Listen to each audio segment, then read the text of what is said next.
The moment she told me to stop eating for free in my own home, something inside me finally snapped into place.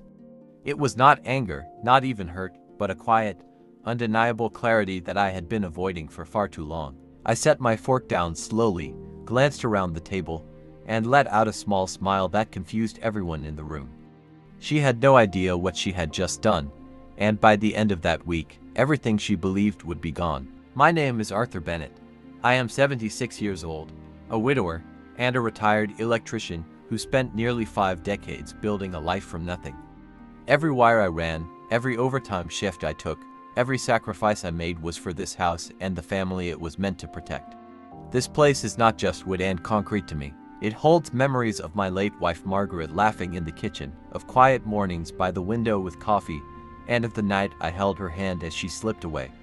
It is also where my son Ethan grew up, learning to walk down the same hallway that, somehow, no longer felt like mine. The change did not come suddenly.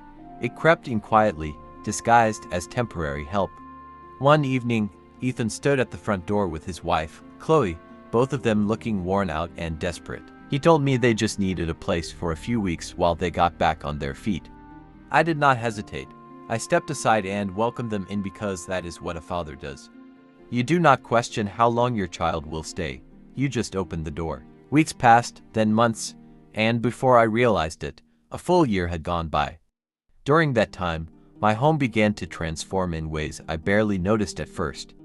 My favorite armchair vanished one afternoon while I was out running errands, replaced by something modern and stiff that felt like it did not belong. Chloe brushed it off casually, saying it matched the look of the house better.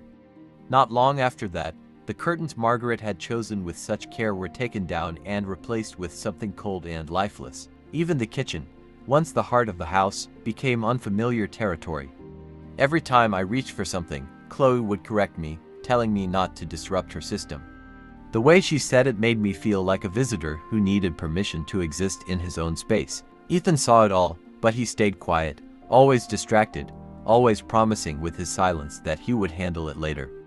I told myself the same thing, convincing myself he was just under pressure and needed time. But time does not fix disrespect. It allows it to settle in, to grow stronger, until it becomes the new normal. That night at dinner was when everything reached its breaking point. We were sitting at the table I had bought decades ago.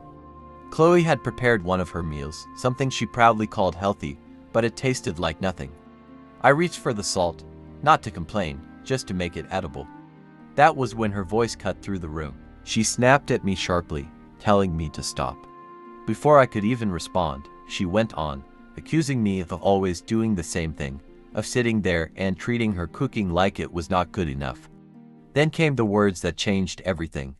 She looked straight at me and said that if I was going to keep eating for free in her house, I should at least show some respect. Her house. For a moment, I simply stared at her, trying to understand how someone could be so completely wrong and still sound so certain.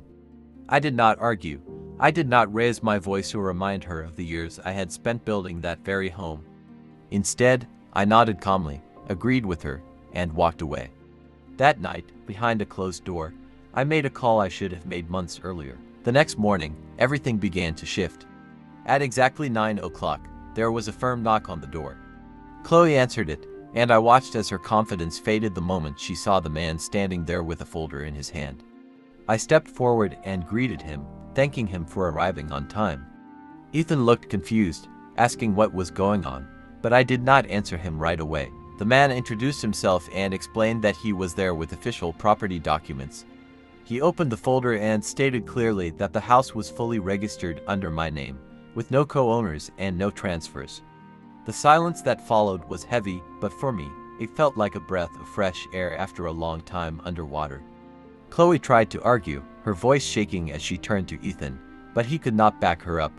He had assumed something that had never been promised. I looked at them both and told them I had decided to take back control of my home. Chloe attempted to regain her composure, insisting that they had been managing everything just fine, but I corrected her gently. Managing was not the same as taking over. I reminded them that this house was built with my hands, paid for with my effort, and filled with memories they had no right to erase. When Ethan tried to calm things down, I stopped him. I told him I had been calm for an entire year, and that was more than enough. Then I addressed Chloe directly, reminding her of what she had said the night before. If there was confusion about who was living for free, I was ready to clear it up. I asked the man to proceed. He informed them that, as the legal owner, I had the right to issue a formal notice.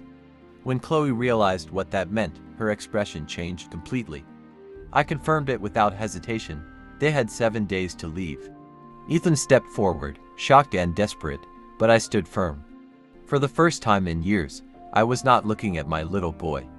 I was looking at a man who had allowed his father to be pushed aside. The following week was quiet. There were no arguments, no sharp words, just the sound of packing and the weight of reality settling in. Ethan tried to apologize more than once, blaming stress and misunderstanding, but I listened without giving in. Respect is not something you show only when it is convenient. It is something you live by, even when it is difficult. On the 7th day, they stood by the door with their bags packed. Chloe avoided my gaze completely, but Ethan looked at me with regret written all over his face. He apologized again, this time more sincerely, and asked if they could ever come back. I looked around the house, at the walls that finally felt like mine again, and gave him an honest answer. Maybe, I told him, when you remember whose home this is. They nodded and walked out. When the door closed behind them, the silence that followed was not heavy or lonely. It was peaceful. I returned to the dining table, sat down, and picked up my plate. The food had gone cold, and it still did not taste like much, but I added salt anyway. This time, no one said a word, and for the first time in a long while, I was not a guest anymore. I was exactly where I belonged.